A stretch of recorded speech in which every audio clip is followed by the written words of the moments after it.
Hello and welcome to coverage of USPSA by Executive Training Group. This match tonight is Hammer Down USPSA. It is hosted by Sharpshooters USA in Roswell, Georgia. It's a great indoor match. Actually has 6 stages in one night, so it's a great way to spend your Monday night after a hard day at work. This is a new format that I'm experimenting with as far as covering USPSA, showing different people shooting, different skill levels, all of that, and an indoor match was the best place and best way to test that out. So we're going to be watching multiple different people shooting some of the same stages, some people more than others. I kind of ran around and got the footage and the coverage, and I will be doing the commentary. So without further ado, let's get into our first shooter. All right, so our first shooter is Art Brown. He is on stage 2, which is a 28-round, 140-point Comstock course of fire, best 2 per paper. Let's see what he does here. He is a B-class carry optic shooter shooting a shadow. Starts with a really solid scoop draw, and it looks like he's electing to stay back and kind of stand and deliver on this course of fire. You usually have an option of going forward, shooting and moving, or standing back, trying to split the gun very aggressively and shooting everything from the back, which is what he's electing to do. See how it works out for him. Not bad, little bit of delay on that last target. Let's take a look at how that compared to everyone else in Carry Optics B. Put him right in the middle. That was a 5.9 hit factor, 22 second time, 26 alpha, and 1 Charlie and 1 Delta. So you can see how that compares to the other folks that shot in Carry Optics B. Not a bad run. All right, we are going to head over to stage 1 with our shooter Tony Curtis here. He is newer to USPSA. He is also shooting a CZ Shadow. You'll notice that's a trend. And he is a D-class carry optic shooter. Tony doesn't have anyone he's competing against in his class, so we're just going to look at him next to some of the other folks on this stage. So here we go. Starts off with looks like a pretty good draw, pretty good grip. Goes straight for that steal. He's going to have to crouch down through here and shoot these 2 open targets. Now he's got another open target with a tight kind of no-shoot threatening right there. Does the reload across. Fumbles a little bit, but not too bad. Missed the steal there. Now a quick retreat. This is the activator to the swinger that he has to shoot 4 times. The swinger's a little tricky because it is slow. Looks like he's trying to get a couple doubles off, but has to make up a shot. All right, so let's take a look at some of the scores for some shooters around him. Tony there had a time of 30.69, and it looks like he had 20 alphas, 5 Charlies, and 1 Delta, so not too bad. Now let's head back over to stage 2. We have a B-class carry optic shooter here, Scott, and he is doing his final walkthrough on his stage plan. Let's see if he stays back and shoots from the baseline or moves forward a little bit. He is directly competing with Arthur, who we saw a second ago. All right, it looks like Scott is actually electing to shoot from the right side. Lots of different stages. It's kind of shooter's choice if they want to go right to left or left to right. He is also shooting a CZ Shadow. His is the orange model, which is the nicer of the 2 models you can get out of the box. Let's see what he elects to do here. Scott is a match director. He's the one that actually started Hammer Down, kind of got it going, and he's handed it off to Camille, who we'll see later. But he also is now match directing for a very, very good match up in Dawsonville, Georgia called Riverbend Gun Club. It's one of my favorite outdoor matches to go shoot. So really appreciate what he does. He donates a lot of his time to the sport.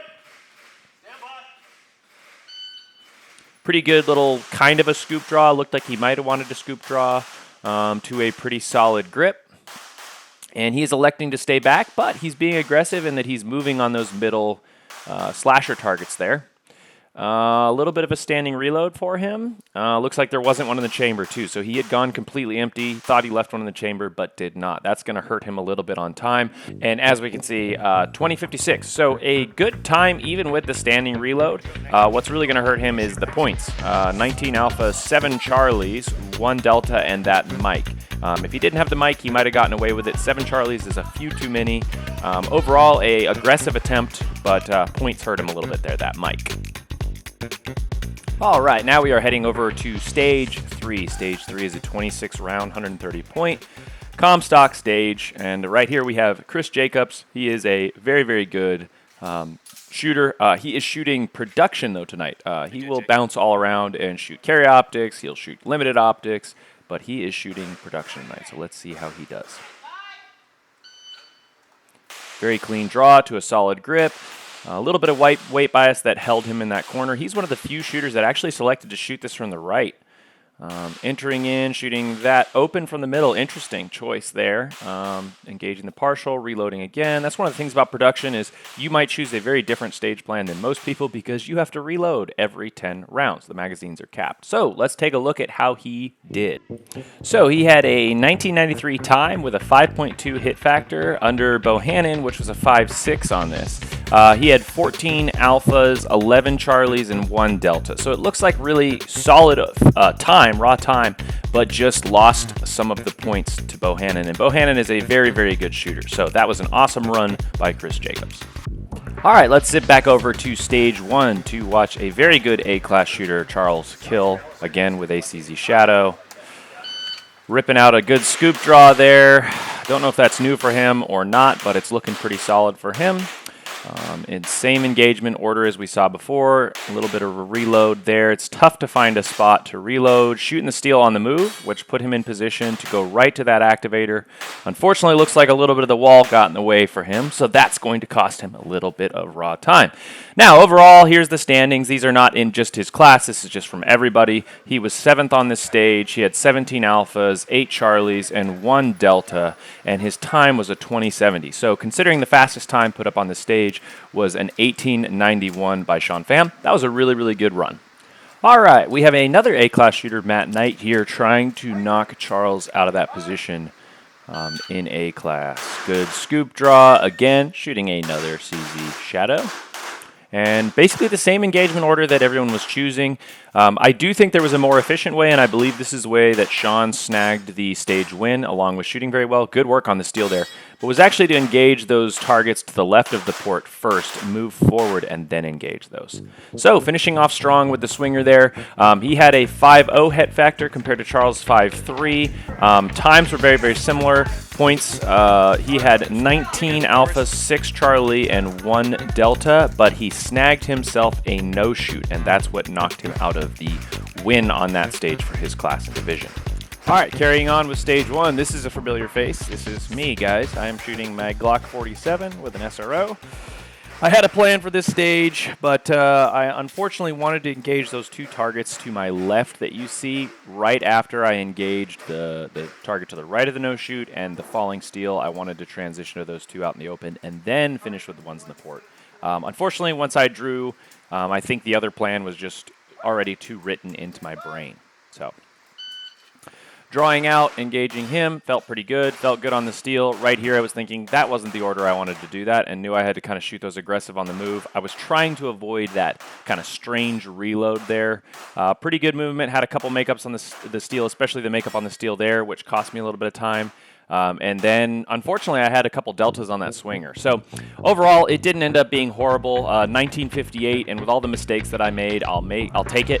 19 alpha, 5 Charlie, and 2 deltas. So, definitely not a amazing stage, but not bad. All right, let's hop over to Camille Brown, who is shooting a Glock here. She is a B-class carry optics shooter, and this is stage 1. So let's see how she fares against the swinging target and the kind of intricate positions. It looks like she's lining up to start on the opposite side, and this was a stage plan that I had considered just to get the swinging target moving. But it definitely is still, either way you slice this stage, you're running into all the same positional problems, deciding when you want to retreat. Now, she does have a little bit of a knee injury, so she is not able to move her feet quite as fast as she'd like to. Let's see how she navigates this stage. Draw, engage the steal. It's her 4 shots on that target. Transition to the other steal. Steal, paper on the move, reloading to this last position. You could tell she's being real careful on that knee. I think it was bugging her that tonight. So,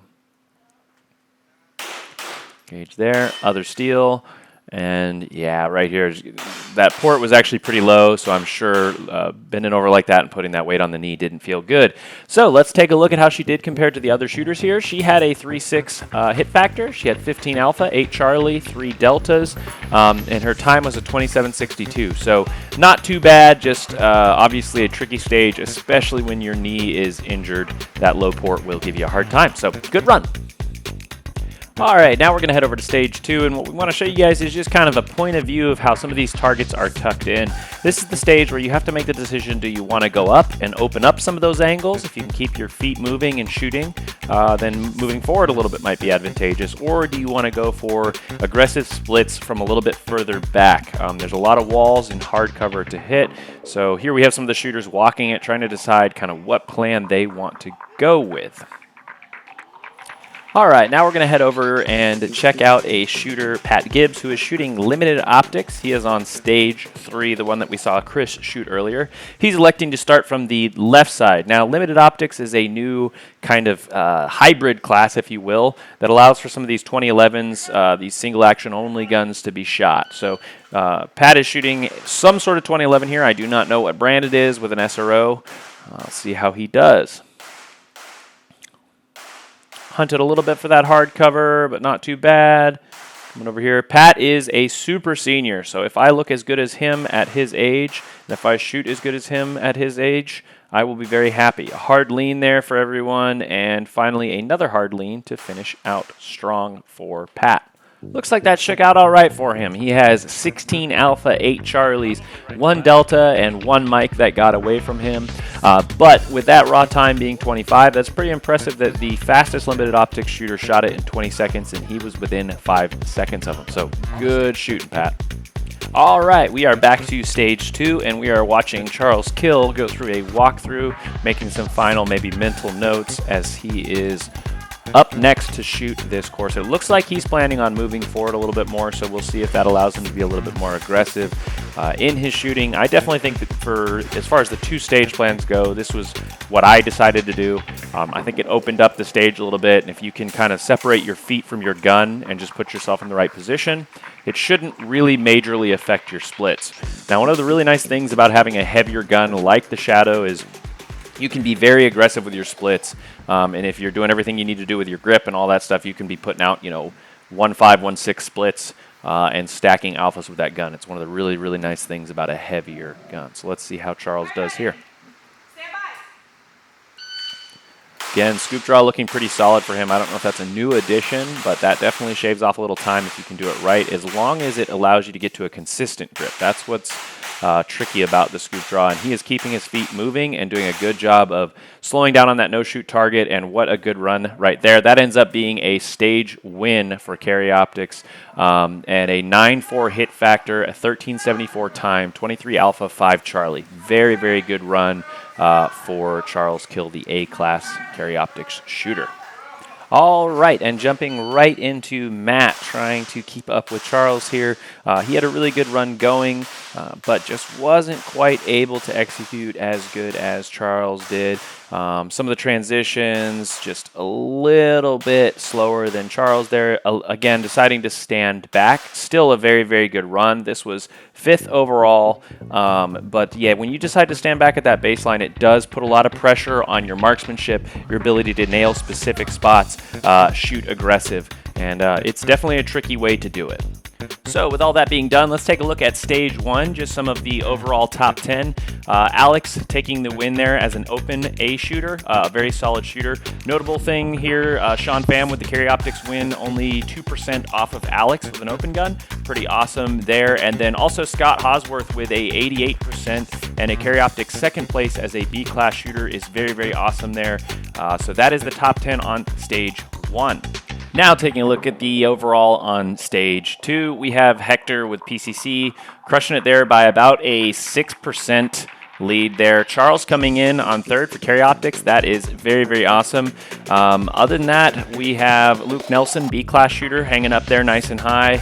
And Alex as an open shooter as well, being A and hanging up there nice and high. So very, very good work overall.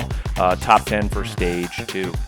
And last but not least, let's take a look at stage 3, a very complex and well-built stage in my opinion. Here are our top 10 as well, you have Hector again with the PCC. Sean Pham coming in with the Carry Optics win on this one as well. Well shot, man. Me and Charles duking it out, just barely getting the win on Charles there, and everyone else here in the top 10, very good work.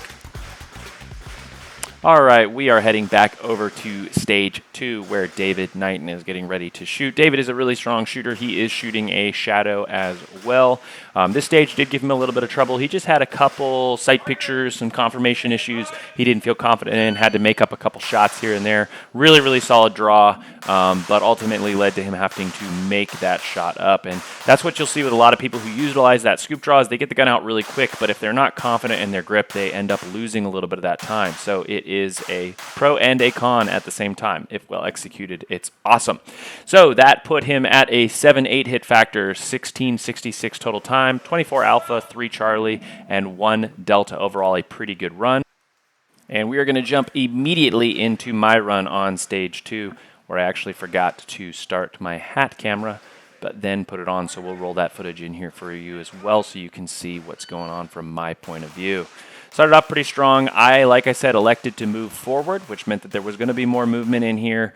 And overall, it went all right. I just had one standing reload because I forgot to reload across, which sometimes happens, and you just have to roll with the punches. So definitely missed my last positions there. Now let's go to the first-person perspective and see what it looked like.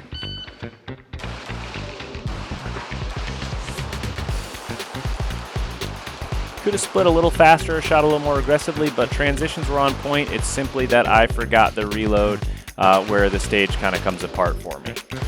Held it together decently, but yeah, definitely forgetting that reload cost me some time. Overall, the points were solid on there. Had 24 alpha, 4 Charlie, but it is that raw time, that 15:24. The best time on that by a Carry Optics shooter was Charles with a 13:74. So very well done. Good victory there to Charles. All right, now this is a pretty cool comparison we can do. We can watch the timers being synced up between Charles, Kill, and myself shooting the same exact stage, a little bit different sequence here, and just see how easy it is, especially at this level, for you to mess up one tiny thing and have that cost you, a couple tenths of a second and get bypassed by somebody. So as you can see out of the holster, I have him beat. I'm doing well, but I spend more time just due to the sequence, and he gets to this next target before I do. That little bit of time right there that he landed is what ends up being the biggest difference between my time and his time. I catch up a little bit here, but not enough. And then he's out of position and on to the next target. So ultimately, I think it was a combination of better execution, but a little bit of a better stage plan than me and the sequence he shot. I have an extra shot there, which causes me to have a little bit more time. And you can see I ended up having better hits than Charles here, so I think I just barely edged him out, but he definitely had a better raw time than me. So I was able to zip over just in time to catch Sean Pham shooting his stage win Carry Optics over here. Let's see how he did it. Sean is a very good shooter. He is a masterclass shooter, somebody that I have enjoyed chasing after for a while, and runs his shadow very well. Let's see what he does here. Draws to that target, shoots the steal, and as I mentioned, he takes the stage plan. I think that was a little bit better designed because it leaves you more room to step up, continue shooting. He's going to have to cram a little bit of a reload here into the back position, but I think he chose a really good time to do that because it's still an awkward movement backwards, so while you're doing it, you can be reloading. Like I said, this ended up grabbing Sean the stage win. Not to mention that, but for Carry Optics to be only 2% or so separate from a open shooter is very, very solid, so good shooting. All right, and with that, we are done with stages 1 through 3. We're going to move on to stages 4, 5, and 6. But before we do that, we want to quickly let you guys know if you are interested in shooting a USPSA match in your local area, you're going to want to get online, get to practice score, get somewhere, just find a local match, and we can't encourage you enough to get out there and shoot. Once you learn the rules, it's a ton of fun, and generally the people that are involved are just a blast to be around. There's all different skill levels, all different, divisions you can fit into for the gear and the equipment that you have. So just don't be afraid to get out there, guys, and give it a shot. It will make you a better shooter. All right, jumping over to stage 6. Stage 6 is a fast little burner stage. We have 18 rounds, 90 points. This really comes down to a bunch of raw time.